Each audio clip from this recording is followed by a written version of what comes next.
The Eagles improved to 5-2 with a 28-22 victory over the Minnesota Vikings on the road. Good, but not great. It's one of those games where I don't think it's instilling a lot of confidence in the fan base. It certainly isn't instilling a lot of confidence in me after this quasi-mini bye because they played on a Thursday night and they had all those days off. The offense looked good at times, and then other times it looked like the offense that we've kind of gotten used to, sadly, this season. But let's go over the good, okay? The good is the fact that, again, at least I'd like to say again that Jalen Hurts put the doubters to rest, but he hasn't. Because the doubters didn't watch this game. Because the doubters don't watch Philadelphia Eagles games. The doubters being all those people that say, like, he's a mediocre quarterback, he can't win with his arm, because that's exactly what Jalen Hurts did. First of all, he finishes the game with minus 10 yards rushing. And he threw 3 touchdown passes. At no point was he just taking off and just running around for the sake of running around. Devontae Smith and A.J. Brown led the way. Devontae Smith, monster game, 181 yards. A.J. Brown, 2 touchdowns. It's kind of what we've been waiting for in a lot of respects with this passing attack. But the game was won by the passing game. And I would like to sit here and say, finally we won't hear this chatter with the quote-unquote haters of Jalen Hurts, but we will. And we all know it. They're not going anywhere because they will ignore this. Because as soon as he pushes his way into the end zone, all of a sudden it's going to be like, he's not an elite passer. Who gives a fuck? They won. And he would tell you the same thing, 28-22. The other good was the defense. Defense came out big. And not only with a pick 6, but immediately they followed that up with another pick, Andrew Makuba. This time, typical Carson Wentz throw that we grew to get used to. That was 2019, 2020 Carson Wentz. We didn't see a lot of flashes of 2017 Carson Wentz, and I feel like the hit from Jalen Carter really set up a lot for this game. It wasn't like Carson Wentz was bad, necessarily. He wasn't great, but I felt like that hit by Jalen Carter that led to the Jalix Hunt pick 6. I think anytime an Eagles defender got near Carson Wentz, he wanted no parts of it, and he was throwing the ball away. We saw a lot of passes from Carson Wentz that I would expect him to be able to make, and he just didn't make them. And I think we saw a skittish, gun-shy Carson Wentz at times, and then we saw the gunslinger Carson Wentz, and that was the Makuba interception of just, hey, fuck it, throwing it up there. So the defense came up big. But other than that, you look at, I guess, the bad, and it's Philadelphia, so we're going to focus on the bad, even though they're a 5-2 football team, and they're going to be welcoming the New York Giants next week. Revenge game, possibly, for the way that the last game went, I would hope. Oh, another good thing, I touched on them briefly, but that was the best Jalen Carter we've seen. Now, Jalen Carter has essentially missed, well, no, it isn't essentially. He's missed 2 games. Out of the 6 games that they had played up until that point, he'd missed 2 of them, and he'd been a non-factor, really, in the other 4. This was the most active he had been, and he's going to be crucial. They don't really have a pass rush. We all know that. The Brandon Graham rumors that are going to be probably confirmed either Monday or Tuesday, they desperately need defensive end help, but the defensive end help is aided a lot of times by the pass rush up front, by a Jalen Carter type, by a Moro Jomo. I'll throw Jordan Davis in there. If those guys can get home at the quarterback, it's going to free up a lot for the defensive ends. At this point of the season, you haven't really seen that from the defensive tackles, and Jalen Carter's a big part of that. So to see him get active, I thought was great. The bad, again, there isn't much of a rushing attack, and it's weird. We're 7 weeks into the season, and a guy that rushed for 2,000 yards last year doesn't have a 100-yard game. He was averaging, 2.8 yards a carry in this one? He got the ball, but there were no lanes to run through. It wasn't like he wasn't necessarily finding the hole. There were no holes. And in a few of those runs, he actually made something out of nothing where he would spin out of the block. The offensive line is simply not creating, not even close to the holes and the gaps that they created last year. Now, why is that? Well, let's go to more bad. I could be wrong on this. I don't think I am. I feel like the offensive line has only been healthy for 1 game this entire season, and that was week 1. And other than that, and maybe week 2, but I think it's just week 1, And you got to factor into week 1, were they even healthy, because you had Landon Dickerson coming back from an injury where they played him. And maybe they shouldn't have. But other than that, it has been a steady who's getting injured this week. Who is it? Is it going to be Lane Johnson with a neck stinger? Is Tyler Steen leaving for a spell? Oh, look, Cam Jurgens is out. Oh, Landon Dickerson's out with an ankle injury. It has been something seemingly every single game this year. And the offensive line is such an important unit because of cohesiveness, where I would love to tell you, like, just go out and trade for somebody. But I don't know if that's necessarily the answer because of that cohesiveness that you need with an offensive line. It's not as simple as plug and play a lot of times. You need a cohesive unit, and they just haven't been on the field enough as one cohesive unit because somebody's been injured, and this time it's Cam Jurgens, who is going for an MRI on his knee and will probably miss multiple weeks. That throws in Brett Toth. If Brett Toth is truly the best offensive line depth that we have, then Howie just missed the boat. You know, and I know that we're all Howied up and all that, but the fact that that dude is it, and he has been it for guard and now center, having barely played center, by the way. And it's like, okay, man down, who do we go to? Brett Toth. Brett Toth was a complete liability when I think Tyler Steen went down, to the point where Fred Johnson had to come in. Like, he's not good. There's only so much a Jeff Stoutland can do. He's not Ann Sullivan. He's not a miracle worker. But the fact that you're going to be going into multiple weeks now of Brett Toth playing center, I don't like it. So who do you replace him with? Well, look, there's an interesting case to replace him with Willie Lumpkin. If you're not aware of who Willie Lumpkin is, he's an undersized center who was, I believe, an undrafted free agent from the Rams, and he graded out to be one of the best offensive linemen, if not the best offensive lineman in the preseason. He looked, I mean, look, it's preseason football, but he looked a lot like Jason Kelce in terms of the undersized, can get to the second level, and the Rams went to go put him on IR, and there's kind of a gentleman's agreement, like, hey, you put somebody on IR, you don't claim them, or something like that. And the Eagles said, no, we're not doing that, we're claiming them, and they claimed him.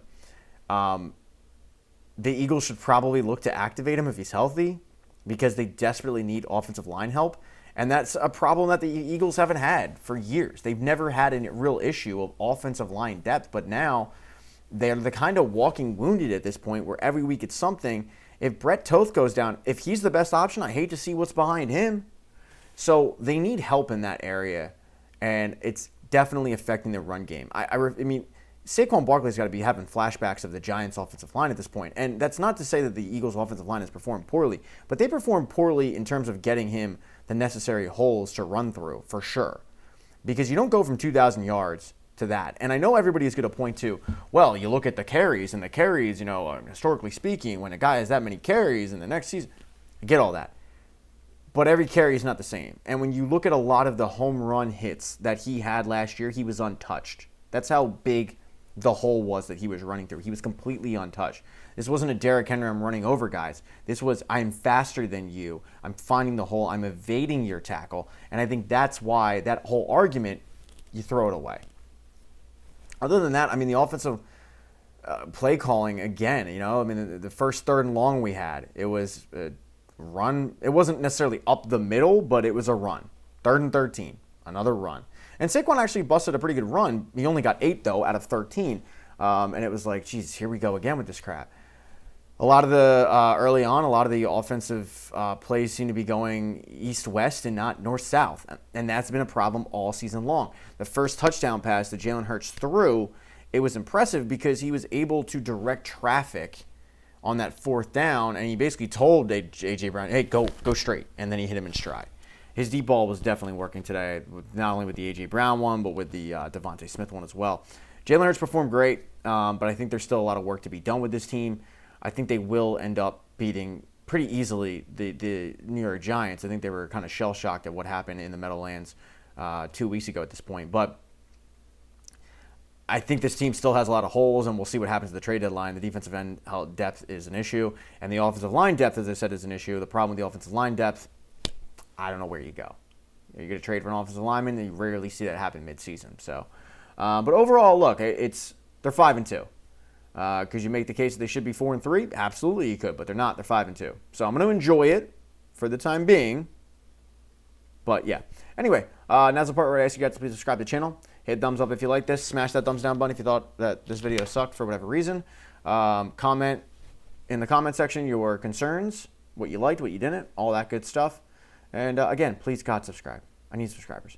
Go Birds. All right, well, we've had more than a week to process what happened to the Phillies, and let's get into what they should probably do in the offseason. Now, the free agents that they have are Kyle Schwarber, JT Realmuto, Harrison Bader has a mutual club option.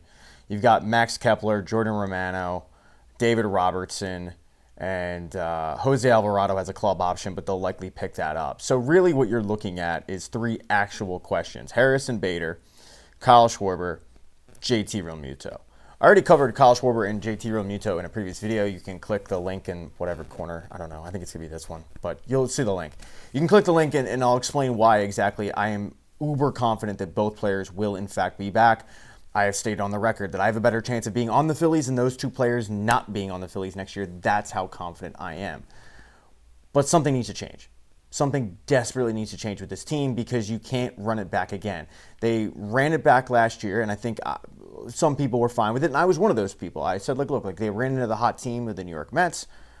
They're a really good baseball team, and they proved that again this year. They were the second best record in all of baseball, but again, they fell short in the playoffs. And it was the big bats, and the big bats aren't going anywhere. You know, Dave Dombrowski comes out and says something like, well, I don't know if Bryce Harper will be like the impact player that he has previously been. Well, you know, I got asked by a teammate what I thought about those comments, and I go, well, look, I mean, the Phillies lost because of their manager, who he's already bringing back, and because of the big bats being Turner, Schwarber, and Harper. Well, you're not going to blame Kyle Schwarber because he's a free agent, you want him back. You're not going to blame Trey Turner because he led the league in batting.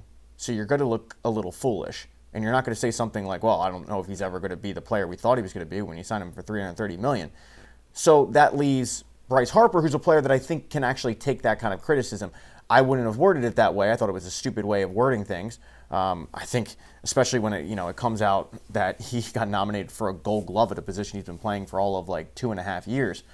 But I think it was Dombrowski's way of calling out the high-ticket players. And it's worth mentioning that even if Bryce Harper, if that statement is correct, and even if Bryce Harper never reverts back to an MVP form, $25 million for Bryce Harper, it was a steal when they signed that contract, and it's still a steal when you look at players in baseball that are getting paid way more than him at this point. You know, the salaries continue to go up. They're not going down.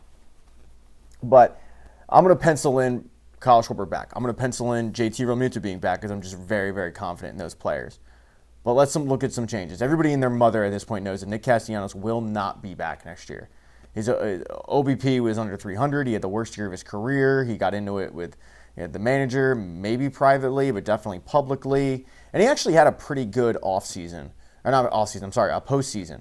You know, if you remember correctly, he was thrust into the starting role when Harrison Bader got injured, and he made an impact, a positive one at that. Now, he got caught stealing at third base, but and it wasn't even caught stealing, it was the bunt attempt. But he never should have been put in that situation. If the roster construction was correct, they would have had an actual speed threat to pinch run for him, which would have been Johan Rojas or even Justin Crawford. But look, it's beside the point. He will not be on the team.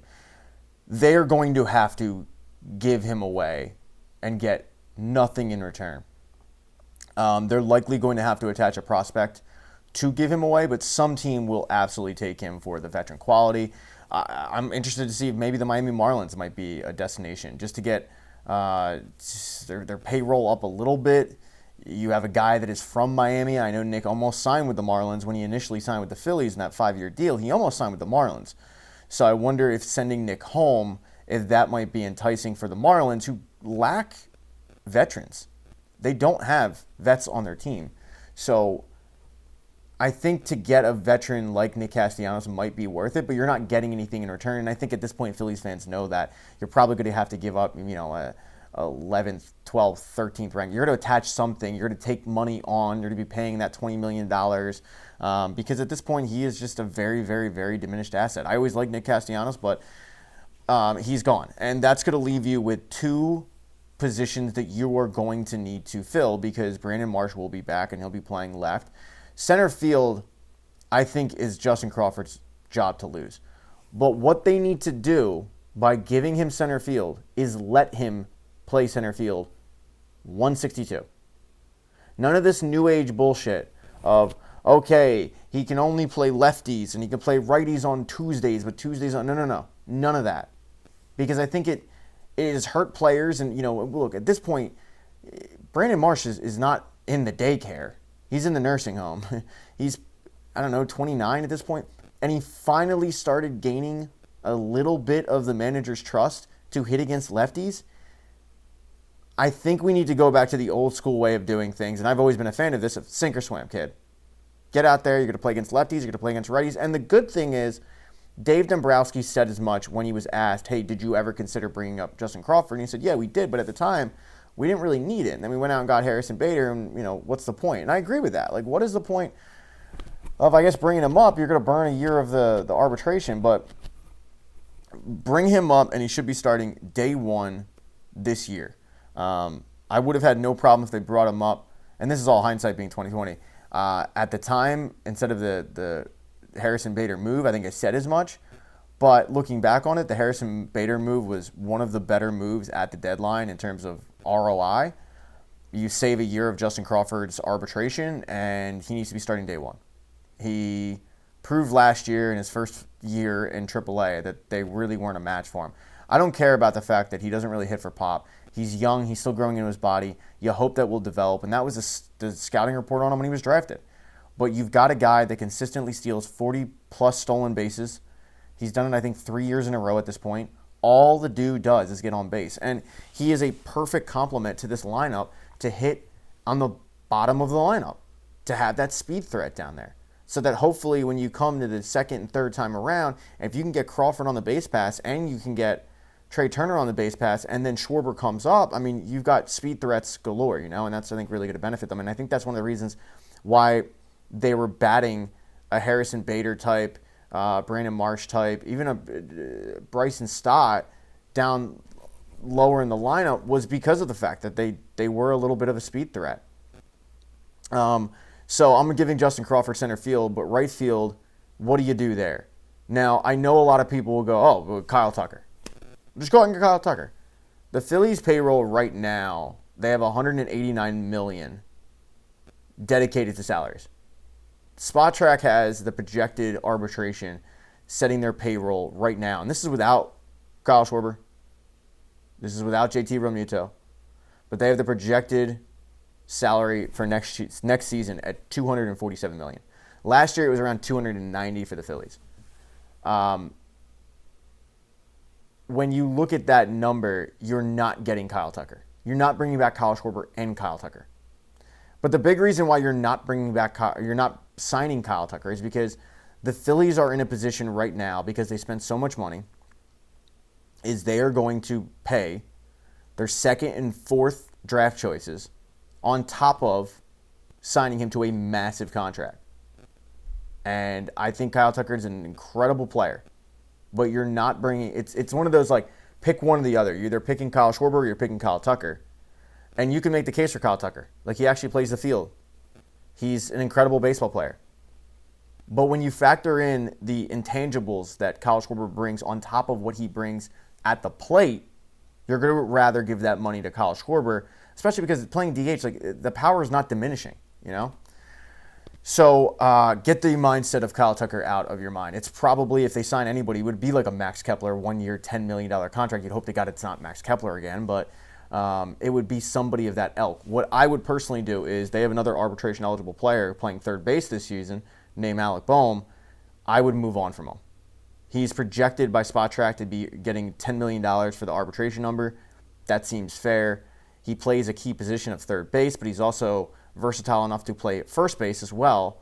And I think the Phillies do like that. But when you look at tradable assets for the team, to me, it's Alec Bohm, it's Bryson Stott, those two guys. I go Alec Bohm over Bryson Stott just because Bryson Stott isn't reaching the closer to free agency like Alec Bohm is, just because they were drafted apart. Alec Bohm was drafted before him. So I also think that Bryson Stott's defense is really, really good. And even though he's never going to win a batting title, like we were told for years by the broadcast team, oh yeah, the Phillies think he's going to win a batting title. Get fucked on that. He still will steal close to 30 bases. He will get on base, and he brings it an elite glove. Where Alec Bohm, I got to give him credit. It was like when he came up, it was, well, he doesn't hit it for any pop, and he still really doesn't. He hits, maybe like 20 bombs a year, and that's fine. But it was like, well, he's a butcher in the field. He worked on his defense, and he's not a butcher anymore, and he's versatile enough. But he can get you a similar player in right field. I need the Alec Bohm of right field. And I think there will be some team out there that will have a surplus of outfielders, and they will have an Alec Bohm type. And what I mean by that is a guy that's in year, 3 or 4 of arbitration. Similar production probably, but he plays right field. And I think you trade Alec Bohm for a right fielder, and then what do you do for third base? I think you put Otto Kemp there. And I know people weren't overly impressed. Apparently, like he had a broken kneecap or some crap like that. But this guy was trending to be the International League MVP when he got called up. And he's very versatile. He can play, as we saw in the postseason, he can play left field. He can play first base. He can play second. He can play all over. Like he's one of these chameleons who can play, very versatile player. But his primary position is third base. I'm willing to go through some growing pains with Otto Kemp at third and with Justin Crawford in center. And I'm more confident that Justin Crawford really won't suffer a ton of growing pains. I think he's just that good. But Otto Kemp, I think, look, he hit 8 home runs in his limited time with the Phillies.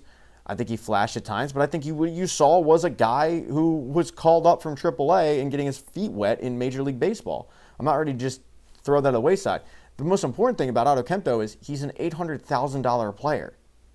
So you're putting an $800,000 player in at third base, and you're taking your $10 million third baseman, you're trading him away for a $10 million right fielder.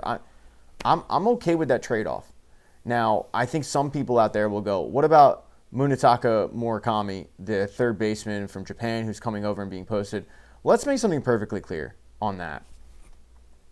The only teams, and until I'm proven wrong, I will continue to believe this. The only teams that have a shot at Japanese players are West Coast teams, being California, Seattle, maybe Arizona if they want to get involved. Boston, New York. That's it. That is it. Those are the only teams that have a shot. Because Japanese players do not want to play that far away from Japan. They want to at least have the luxury of maybe going home at some point if they have an all-star break. Or their family coming to visit them. It's really tough to do. Japan, Philadelphia.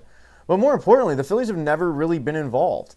And they've tried, but when I say involved, it takes two to tango. The Phillies have had interest in guys like, they had interest in Sasaki. They had interest in Yamamoto. Those guys don't want to meet with the Phillies. They're not interested in coming here.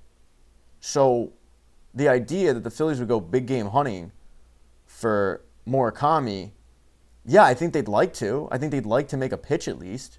But it's like me making a pitch to Margot Robbie. Like, it's not happening. So they've never been involved in Japanese players. The first Japanese player they signed was, I think, last year, and it was Kyo Aogi, the former closer who was released by July. So if you're thinking, oh, yeah, just sign the Japanese third baseman I keep hearing about, not going to happen. I was really surprised that Imanga signed with the Cubs, honestly. Now, you can go like, all right, well, money talks, he's being posted. But, like, they're going to do right by him, and you expect the typical Seattle's, Anaheim, Dodgers, the Yankees, the Red Sox, the Mets. Like, those are the teams that are going to be involved for this kid. That's it. There's another pitcher coming out named Imana. Same thing. No shot. So my lineup next year is JT Realmuto catcher, and I think you sign him to a 2 or 3 year contract. You got Bryce Harper at first base, I would have no problem, by the way, if they wanted to move Bryce back to right field and they traded Alec Boehm for a first baseman, or even moving Alec Boehm to first base and putting Otto Kemp at third. They won't do any of that, but still, I wish the Phillies used the versatility of Bryce Harper more than they do. He can play DH, he can play first, he can play right field, and they don't. But Bryce would be my first baseman. Bryson Stott would be my second. Trey Turner is obviously at short. Third baseman, Otto Kemp. Left field is Brandon Marsh. Center field is Justin Crawford. And right field is a guy that you traded and acquired in that deal. The bullpen, I think everybody will be happy to see Jordan Romano never suit up for the Phillies again. David Robertson, we all knew what that was. He was signed mid-season, a la like a Pedro Martinez type. Old guy coming in, let's see what he's got left in the tank. And he didn't pitch poorly necessarily, but he won't be back. Alvarado, I think, will be back. The pitching rotation is pretty much set. Wheeler will, you hope, be healthy. But the other move that I would make is I would seriously consider getting rid of that Aaron Nola contract. And I don't think they'll do it. And this isn't necessarily just my disdain for the guy because he lives to give up three-run bombs. But I think if you're watching this, you go like, whoa, like he pitched well in the postseason. Keep this in mind. He pitched well in 2 innings. He's getting paid $24 million. You're saddled for that contract for the next 5 years at $24 per. So for the next 5 years, you're paying a guy $24 million that you are pumped if he goes 2 innings. Now, the one name that I forgot was Ranger Suarez in terms of a key free agent. And it really, really irked me watching Ranger Suarez leave the mound against the Dodgers, having pitched brilliantly, knowing that's probably the last time I'll see Ranger Suarez in a Phillies uniform. For whatever reason, they seem to be content with letting him go. I would look to trade Nola and use that money that I just saved by trading Nola, and I would use that to bring back Ranger Suarez. Ranger Suarez is leaps and bounds better than Aaron Nola at this point. And Aaron Nola is, and I said this when I retired from watching his starts, he is an up-and-down player. If you look historically at his years, there is the good year, and then there is the bad year. Good year, bad year. And I'm doing the ERA here. And last year was the worst year of his career.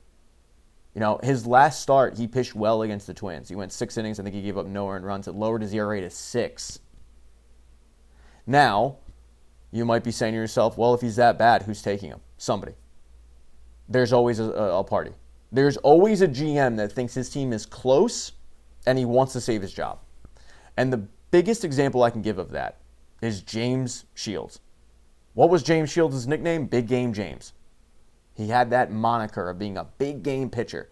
I ignore the fact that he wasn't very good, or certainly wasn't very good when he was on the Padres, but the Padres found a willing partner in the Chicago White Sox, who I think at the time Kenny Williams might have been the GM, but whoever it was blinded by a little bit of a nice start by the White Sox, and they thought, we're 1 pitcher away. That's all. We're 1 pitcher. And the Padres called them up, and they said, hey, we got Big Game James. There's a prospect we have in like A-ball named Fernando Tatis Jr. Do you want him? We need Big Game James. And they gladly took Big Game James. Big Game James was horrendously bad for the Chicago White Sox. There's always somebody out there willing to take your crap, especially when that crap is coming with a pedigree. And Aaron Nola, like him or not, I don't, but he comes with a pedigree of being 3rd in franchise history in strikeouts, a former top 3 finisher in Cy Young, guy that is willing to eat innings, pitching 200 multiple years. Last year, a GM can talk themselves into this. A GM on an opposing team who thinks his team is 1 pitcher away from getting into the postseason can talk themselves into Aaron Nola just by saying, look, last year it was his worst year, but man, like when this guy's on, and that he was injury plagued. I mean, he missed a key chunk with an ankle and the sniffles and whatever that phantom injury was. They can talk themselves into this. And I'm not even looking for a Fernando Tatis Jr. package in return. I'm literally just looking to get out of the contract so I can take that money and take that mistake and fix it and bring back Ranger Suarez. I don't think that Dave Dombrowski will do that because, like many GMs, in all of sports, they're reluctant to admit when they're wrong. They are willing to drag out bad deals, drag out obvious mistakes, waiting to see if maybe there's a glimmer of hope that they turn it around and they prove that GM right, until eventually they have to cut bait. And I've said this before, it's one of the biggest changes in Howie Roseman was his willingness to go like, yeah, all right, I made a mistake. We're moving on. The Bryce Huff contract is a prime example. If Dave Dombrowski was in charge of the Philadelphia Eagles, Bryce Huff would still be on the Eagles. It was obvious to everybody, including Bryce Huff, right away, this pairing is not going to work out. So 5 years at $24 million. Also, if you end up getting good Aaron Nola, which I actually expect next season just because of that up, down, up, down, up, down moniker of his baseball reference page. But if you end up getting that, $24 million for a number 2 pitcher is not bad. So I would look to get out of that contract. For me personally, it's just a matter of like, I can't do it anymore. And I said this when I retired back in April before his season blew up, before I was proven correct. I was like, I can't convince myself that this guy is an ace, and then the 4th inning comes, and it's home run ball. I mean, how many years in a row are we going to watch this guy lead the majors in home runs? So I would look to rectify that mistake. I don't think they do it. And that means that your rotation next year is going to be Wheeler, Nola, Luzardo, Christopher Sanchez, and Taijuan Walker's got one more year left on his deal, but you'd hope that Andrew Painter would come to camp and he'd look really good. He looked bad this season in AAA, but you have to remember, he took 2 years off. He had never pitched above high A ball at that point. So to put him in AAA, high expectations. And he didn't live up to it, but I'm still not selling the kid. So look, the changes I would make, I don't expect them to make. I don't expect them to trade Alec Boehm for a right fielder. I don't expect them to move on from Aaron Nola. For whatever reason, they have this I can't quit you mentality with Aaron Nola, and I think a big part of it is the fact that he was homegrown, drafted 7th overall, and at LSU, he's only worn one uniform, and that's why they brought him back. They signed a bad contract. They really should move on. Ranger Suarez is homegrown, but you never know it because they never bring that up. But I would rather have Ranger Suarez, who to me is an embodiment of a big game pitcher more than Aaron Nola. And I think you need guys like Ranger Suarez in the postseason more than Aaron Nola in the postseason. Ranger Suarez, I have like the utmost confidence in the postseason. Aaron Nola, I'm sitting on pins and needles waiting for the big inning to happen. But another reason why I don't think they do it is because of the lefty thing. You've already got Christopher Sanchez. You've got Jesus Luzardo. Are they going to want a third in there? Probably not. So I don't care about it personally. Like, I'm more like, look, just go with who's good. And Ranger Suarez, to me, has proven time and time again that he is the guy. I wish they'd given him that money, and they didn't. Now's the part where I ask you guys to please subscribe to the channel. Hit thumbs up if you enjoyed this. Smash that thumbs down button if you thought I sucked. But let me know what you would do. They're not going to be big game hunting, and if they do, it will be for their own players. I think we all know that. The big thing, though, is that Dave Dombrowski needs to hit on the minor moves. Last year, he did not hit on Jordan Romano. Last year, he did not hit on Max Kepler. You need to hit on those guys. It's fine if you don't go big game hunting. It's fine if you have to go to 5 below. But you need to hit on the 5. Oh, I didn't even talk about Harrison Bader. I'm not bringing Harrison Bader back. No. Not at $10 million, which is what his mutual club option is. And the big reason why is just because Harrison Bader reminds me a lot of Mike Scott, the former Sixer, who came to the Sixers and had a really, really good end of the season when he initially came over, and the Sixers got kind of fooled by that, and they signed him to a 2-year deal, and the next season it was pretty obvious quickly that Mike Scott was not that guy, and now Mike Scott was overpaid. If you want to bring back Harrison Bader, I'm not dying on that hill, but just be warned that the Harrison Bader that we all saw, the Harrison Bader that was coming up clutch and hitting well over 300 with the Phillies and ended up being this like legitimate impact bat for them that no one really saw coming, that is a fluke. I think you're about to see like 250 Harrison Bader show back up if you bring him back next season. But the good thing is, look, if you bring him back, the guy comes with elite defense. But if you bring him back or you put him in right field, if I bring him back, I'm probably doing that. I'm not putting him in center because, once again, I think that's Justin Crawford's job. But I would move on from Harrison Bader. I think what you got for Harrison Bader was great. Thank you for your service. You move on from him because the reality is Harrison Bader will probably be available next offseason if you really, really want him. Just the reality of the situation at this point. He's one of those guys that's probably going to be signing 1-year contracts for a while. He's going to be always just available. So, or a player like him will be available. So that's what I would do. Not bringing back Harrison Bader and actually hitting on some of these key. I don't want to call him Bart because like Max Kepler was $10 million, but like the lesser known, the December, January free agents that just randomly pop up. You need to hit on those guys.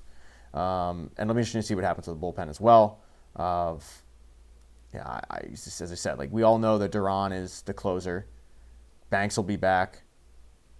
Strom already his options vested. Alvarado will be back. Let's see if you can find another guy in there. All right. Again, subscribe, please. Thumbs up, thumbs down. Let me know what you do in the comment section. As always, go Phillies. Don't call it a comeback. Brandon Graham is back. Now, full transparency, as I record this, he is not officially back, but he's back. I believe it was Ian Rappaport who had the report. Ian Rappaport had the report at first, and then it was followed by Adam Schefter, and then the John Clarks of the world just hopped on because, God forbid, they don't get seen on Twitter, confirming that Brandon Graham is mulling a return. Here's just to take you behind the scenes. When that stuff leaks out of, oh, hey, he's thinking about coming, he's coming back. It's a matter of when he signs, but he's coming back. It's kind of like, you find it very interesting where that Micah Parsons issue in the offseason of trade me, and the Cowboys are like, no, we're not trading you. All of a sudden, a report comes out from Adam Schefter, expect a decision on the Micah Parsons issue very soon, and a couple hours later he's traded. Like they know. They're fully aware at this point. So it's a formality. He's coming back. The question then comes, how much does he have left? I imagine he's in okay shape, but I also wonder how much of the Brandon Graham return, of bringing him back, how much of that is locker room dynamic? Because all season long, we have seen a team that has gutted their way to 5-2. You can make the case they should be 4-3. You can make the case they should be 5-1 or 6-1. But they're 5-2, and we've seen them gut their way to these victories where it has not looked perfect. And it's followed up by what is wrong in the locker room. Again, we saw it in 2023, and now we're kind of seeing it again of, closed-door meetings and the offense looking to get in line and new play callers and stuff. And Brandon Graham isn't going to fix any of that because he's a defensive player. But what he will do is, and I think we can all relate to this, there's always that guy or that girl that just makes going to work more tolerable. You might hate your job, but when that person's there, you hate it a little bit less. When that person is not there, you notice it. Brandon Graham seems to be that guy, where when he is in the building, everybody's happy, everybody's smiling, and it's just a better place to be. And I mean, look, his smile's infectious. We all know that. So I wonder how much of this is just getting a fun working environment, because maybe the pressure to get back to the Super Bowl and live up to what they did last year is becoming too much, which was one of the issues in 2023, as reported by Tim McManus, the pressure to return to the Super Bowl and win it. They were wound too tight. They were playing very, very, very tight football, and it resulted in eventually they crumbled to the floor in a playoff game against Tampa, where it wasn't even competitive. We saw this before with the Eagles in, I believe, 2005, when the locker room was a little bit fractured because of the TO situation, and they brought back Hugh Douglas. Now, Hugh Douglas, same position, defensive end, didn't have a lot left in the tank, but he was a locker room guy at that point, a veteran leader. Andy Reid thought, okay, maybe he can kind of bring everybody together, and I guess he did, because he brought them together to watch him fight Terrell Owens in a shower. Not the point. Brandon Graham, I don't think, is fighting anybody. But how much does he have left football-wise? He's playing a position that they desperately need help in when defensive end. My concern would be they bring him back, and they chalk that up to, that's our trade deadline acquisition. We brought back Brandon Graham. We addressed defensive end. That is it, and they need more. And I don't necessarily look at, like Zach Berman, when I interviewed him, he brought up the fact that the trade deadline moves that Howie Roseman has made recently haven't worked out, a la Robert Quinn, Jannard Avery, probably, who else was it? Kevin Byard. There's a few others mixed in there that honestly I'm probably forgetting. I don't necessarily blame him, though, for Robert Quinn or Kevin Byard, because that season they had Tweedledee and Tweedledum working the defense where everybody looked lost. Everybody. All of a sudden, guys that had 20 sacks couldn't get to the quarterback. Pro Bowl, all pro cornerbacks were getting torched. Everybody sucked. I can't blame Robert Quinn and Kevin Byard for coming in and not looking the best because nobody did.